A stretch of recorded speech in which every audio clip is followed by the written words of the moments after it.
자, 요번에 이제 소개해드릴 내용은 2차 배열이라고 하는 형태인데요. 2차 배열은 1차 배열의 각각의 원소가 다른 배열로 구성된 형태예요. 그래서 1차 배열 같은 경우는 이렇게 표현을 했죠. 50, 20, 30, 40. 이건 이제 열의 개념만 존재하는 건데 여기에 행의 개념을 추가하는 게 2차 배열이 됩니다.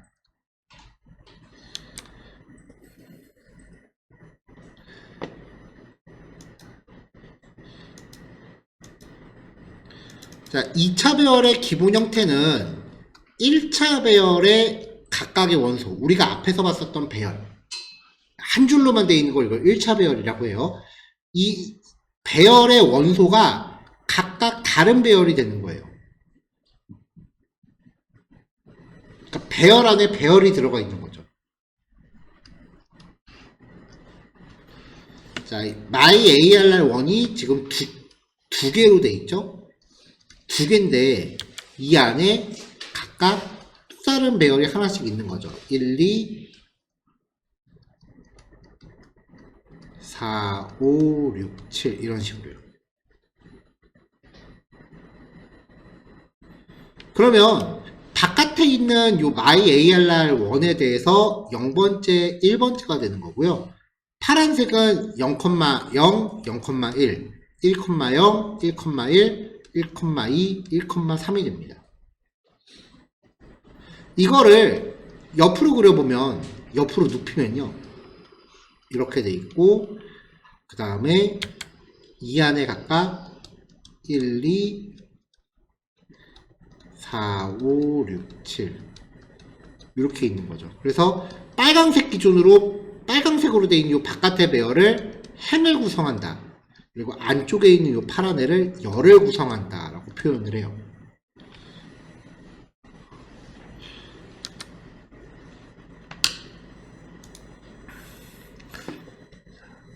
자, 추락해서 표현하면 배열 안에 각각 새로운 배열이 들어있는 거예요.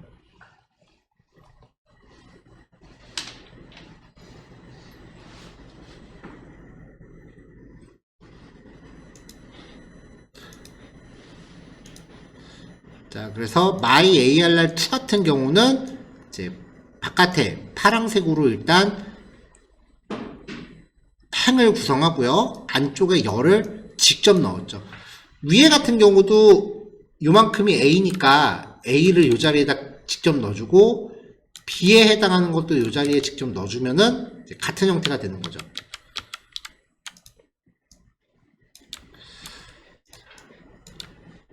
자, 실행했을 때 myARR1은 배열 안에 배열이 또 들어가 있는 거고요. 아래 코드 실행하면은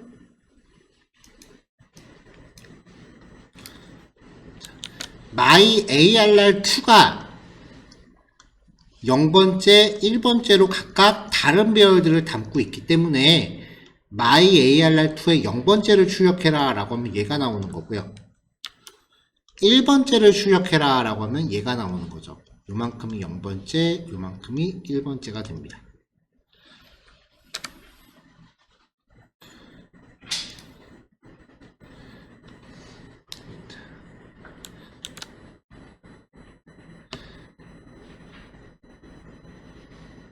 (2차) 배열은 말 그대로 행열의 개념이에요.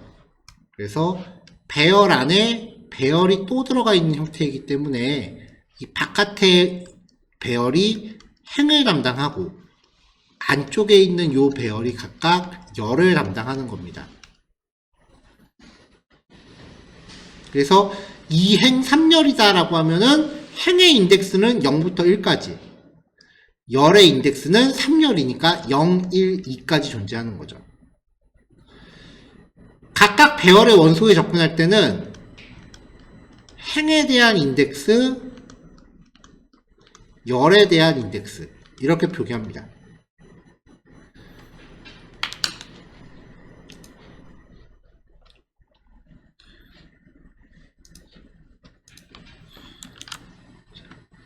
자, myARR2가 있을 때 행에 대해서는 0, 1만 존재하고요.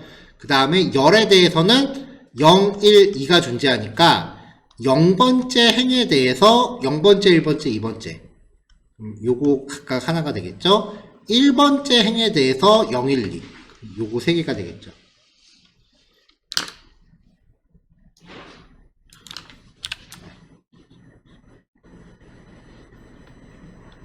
자, 밑에 거 출력한 게 여기 쪼르륵 나온 거고요. 배열 안에 배열이 들어가 있는 거예요. 그러니까 new array 명령을 사용해서도 배열을 만들 수 있잖아요. 10, 20, 30 얘도 50, 60, 70 이 배열을 각각 새로운 배열 안에 넣어주면 됩니다. 똑같이 2차 배열이 구성이 되는 거예요. 네, 똑같이 배열 안에 배열이 들어가 있는 형태죠. 이거를 코드를 추격해서 쓰면 new array 명령을 이 자리에다 하나 넣어주고 또 new array 명령을 이 자리에 넣어주면 되는 거니까 아래처럼 나오겠죠. 근데 대괄호를 쓸 때보다 구문이 길어지기 때문에 new array는 뭐 그렇게 권장해드리는 편은 아니에요.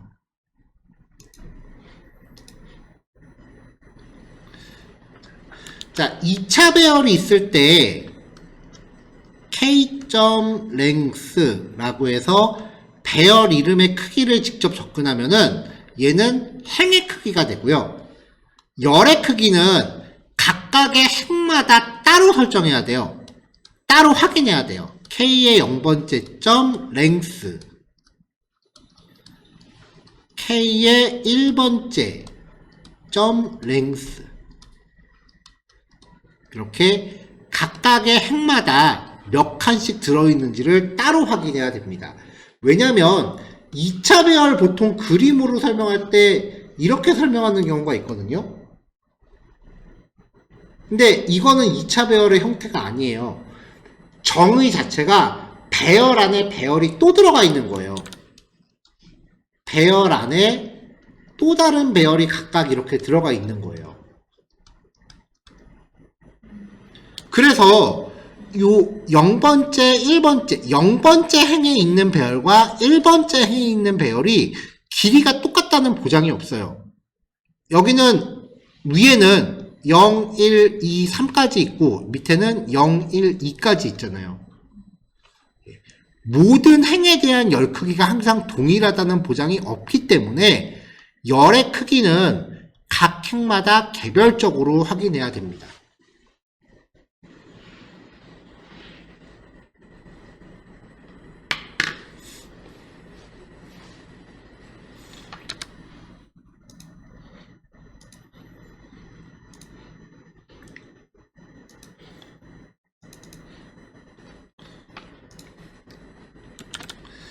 자, myARR이라는 배열을 만들었어요. 이걸 가지고 이제 2차 배열을 탐색을 해볼게요. myARR.length라고 하면은 요 바깥에 있는 괄호를 기준으로 몇 개인지를 카운트하는 거예요. 1개, 2개.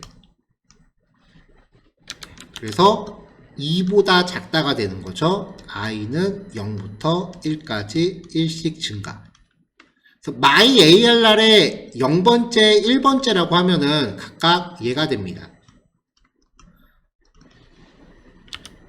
자, 그 다음에 myARR i가 0일 때 0번째 길이라고 하면은 요게 몇 칸인지를 확인하는 거죠. 그래서 처음에 j가 0부터 0, 1, 2, 2까지 1씩 증가. 왜냐면 0번째 랭스는 3이니까요. 그래서 0번째 0, 1, 2. 자, 그 다음에 이제 i가 한 바퀴 돌고 1이 되면은 myARR 1번째에 대한 랭스니까 얘도 0부터 2까지가 되겠죠. 그러면 1번째에 대한 0, 1, 2가 되는 거죠. 자, 이런 식으로 해서 이제 2차 배열의 모든 원소를 탐색할 수 있고요. for 오브문을 써보면 myARR2 여기다 바로 되면은 아이템이 요거 하나씩 되는 거예요. 자, 일단은 안쪽에 반복문을 빼고 해보면 아이템이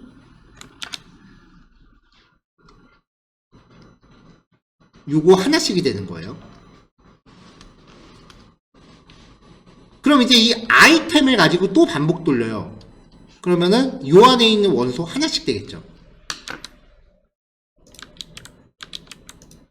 아이템을 걸고 또 반복을 돌리면 서브가 하나, 둘, 셋 이렇게 각각의 원소가 됩니다.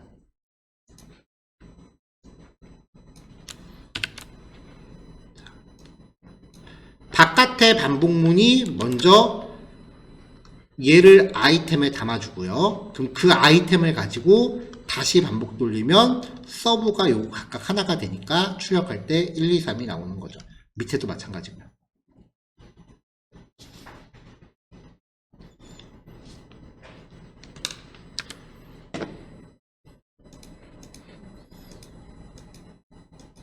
수가 똑같은 거네.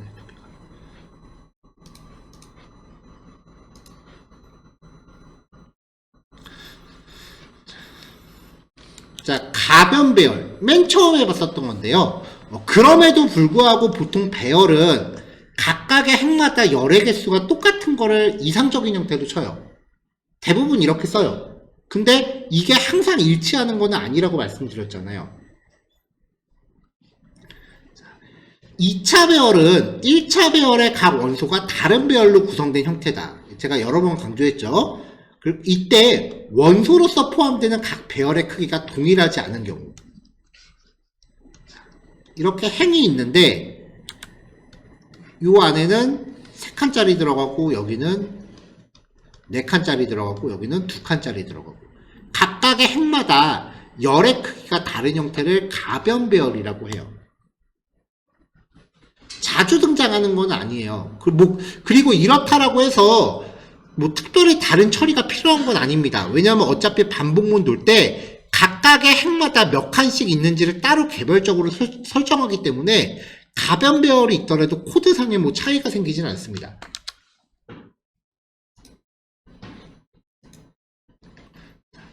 자, A는 135799, 2는 246이에요. 그래서 데이터에 A와 B를 담는 거예요. 이런 식으로 해서 서로 다른 크기의 배열을 담고 있는 형태를 가변 배열이라고 하는데 그래봤자 데이터.점 랭스 2개 들어있으니까 2죠. 그럼 i는 0부터 1까지가 되는 거고요. i가 0일 때 데이터.점 랭스 그럼 요거의 길이니까 이때는 0부터 5보다 작다니까 4까지가 되겠죠. 그리고 i가 1일 때 j는 요거니까 3이죠. 그럼 0부터 2까지가 되겠죠. 0부터 2까지. 어차피 각각의 행마다 i번째 행에 대한 랭스를 따로 체크하기 때문에 가변 배열이건 아니건 코드상의 차이가 생기진 않아요. 그래서 전체 실행하면은 가변 배열이더라도 이 반복문 하나면 배열의 원소는 이렇게 딱 가져올 수 있다라는 겁니다.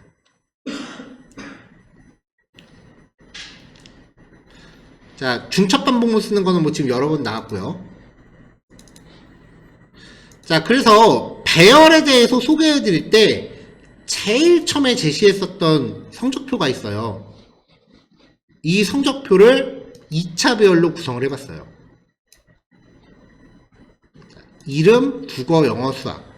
이름, 국어, 영어, 수학. 이름, 국어, 영어, 수학. 자, 이렇게 해서 학생별 총점과 평균을 구해보려고 해요.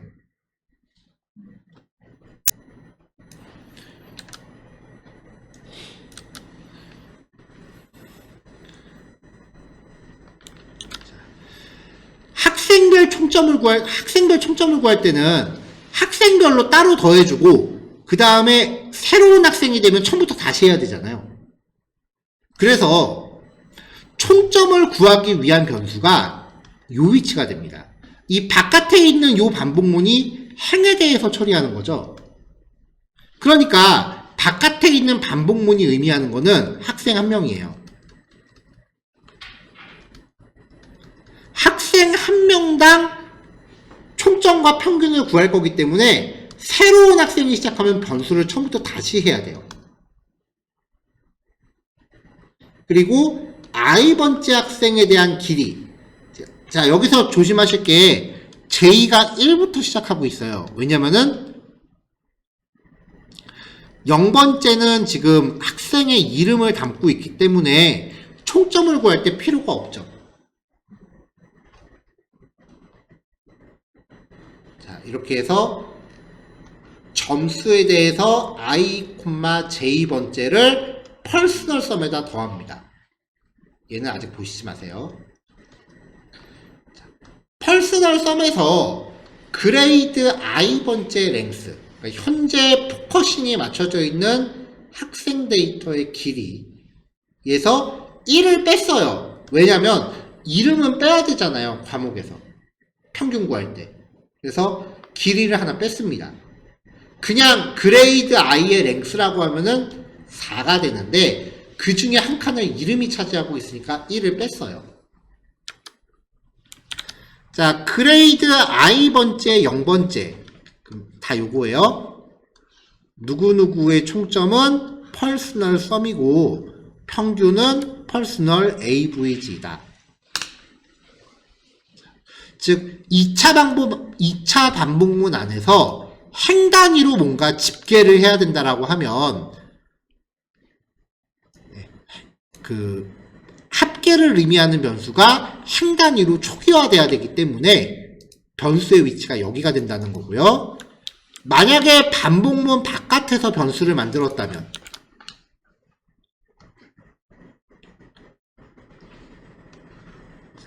자, 얘는 그레이드의 ij를 합산을 하는 이 반복문 안에서 한 번도 0으로 리셋된 적이 없는 변수예요. 얘는 한 번도 이 썸이라는 리셋이 안 되고 계속 합산만 하죠.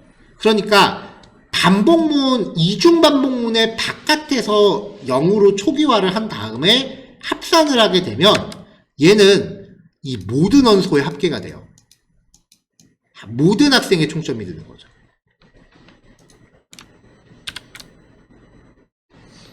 자, 그래서 모든 학생의 총점을 구할 때랑 학생 개개인의 총점을 구할 때 변수의 초기화 위치가 다르다 라는 거 확인하시면 되겠습니다.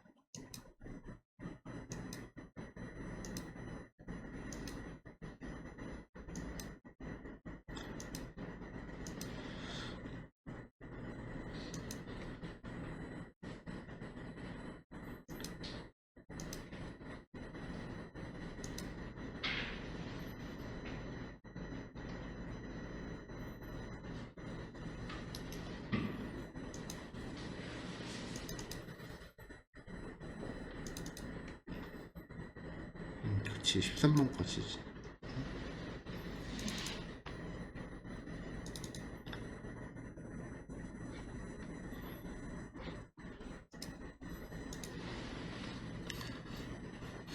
자, 마지막 예제입니다. 6행 7열로 구성된 2차 배열을 준비하고 배열의 모든 칸에 1부터 순차적으로 증가하는 값을 넣으래요.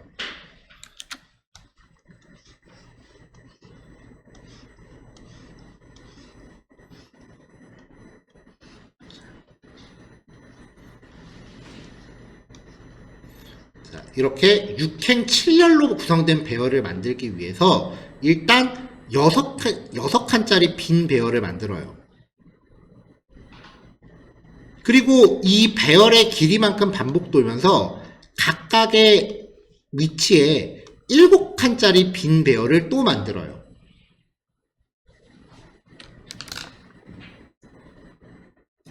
그러면 6행 7열짜리 빈 배열이 만들어지죠. 자, 각 위치에 1부터 순차적으로 증가하는 값을 넣을 거예요. 일단은 처음에는 그냥 이렇게 한번 넣을게요.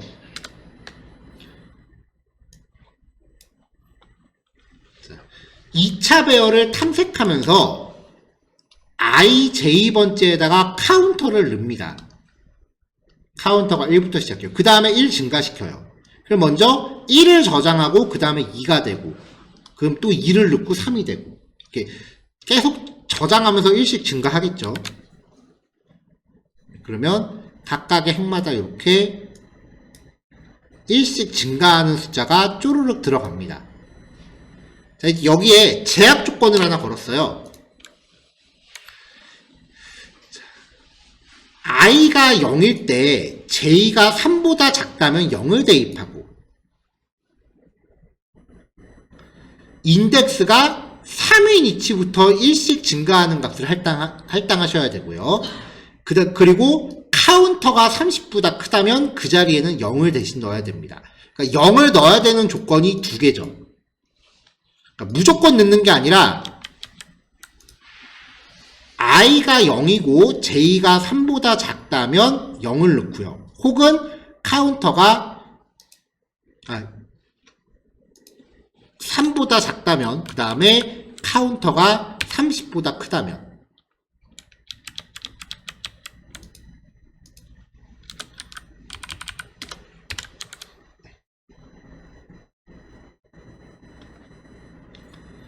자, 요 둘 중에 한 가지 조건이 충족될 때는 0을 넣고, 그렇지 않을 때만 1씩 증가하는 값을 넣습니다.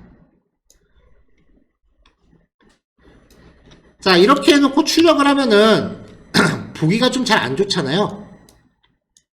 그래서 출력을 위한 반복문을 직접 만들게요.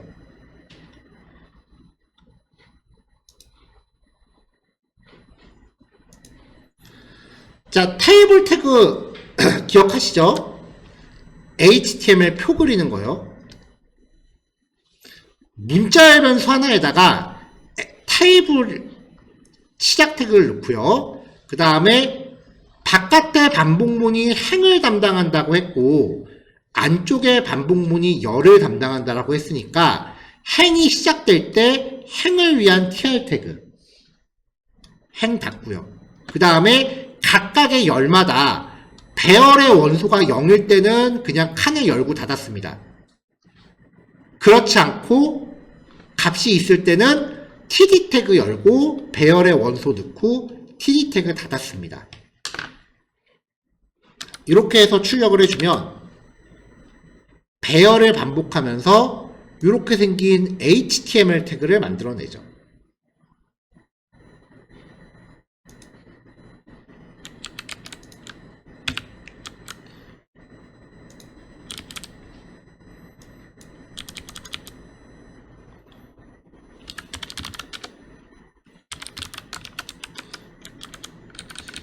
자, 저번에도 말씀드렸지만 자바스크립트는 HTML 아무 데서나 스크립트란 태그 집어넣어 놓고 우리가 지금 공부하고 있는 소스 코드 그냥 툭 하고 넣어버리면 돼요.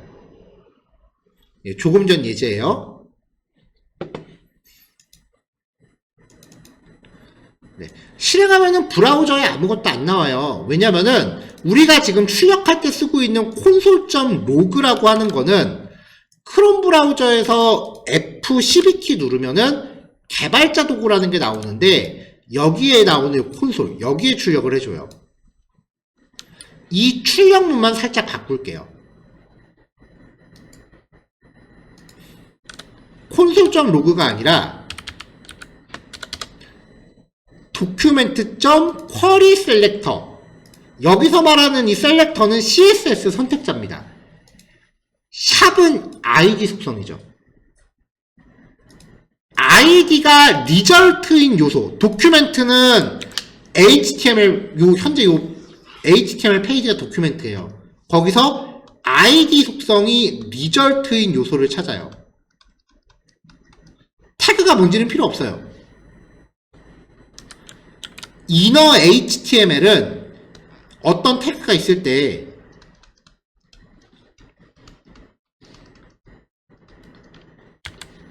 inner HTML은 시작 태그와 끝 태그 사이를 뜻해요. 그 안에다가 아까 테이블 태그 만들었죠? 걔를 넣어버리라는 얘기예요.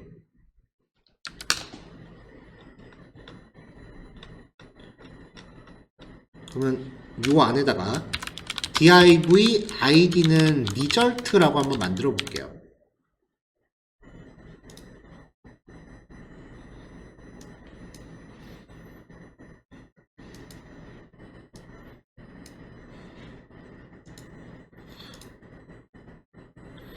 그러면 이렇게 HTML 태그가 출력되는 코드를 얻어낼 수 있어요. 자, 여기 제가 div 태그의 id는 result 안에 아무것도 없죠. 그리고 자바스크립트 명령으로 그 안에다가 테이블 태그를 넣으세요라고 이렇게 명령을 내렸어요. 그럼 웹브라우저는 진짜로 id가 result인 div 태그 안에 우리가 자바스크립트로 만든 테이블 태그를 넣어버립니다. 웹브라우저는 그 결과를 보여주는 거죠. 지금 우리가 하고 있는 게 나중에 이렇게 웹페이지에 나타날 거예요. 다만 지금 매 예제마다 HTML 파일 만들고 CSS까지 잡아가면서 하기에는 시간이 없으니까 그냥 자바스크립트만 보고 있는 것 뿐이에요. 그러니까 지금 하고 있는 거는 조만간 다 HTML화 될 겁니다.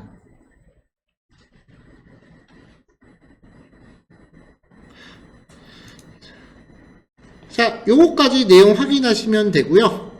그 다음에 오늘도 여기 교환해 보시면은 뒤쪽에 연습 문제가 있어요.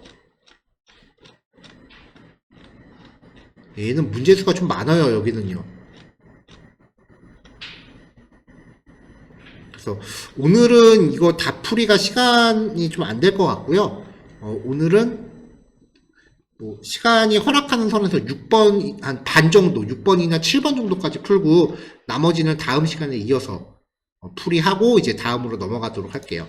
자, 일단은 문제 풀이를 제가 5시 10분에 시작하겠습니다.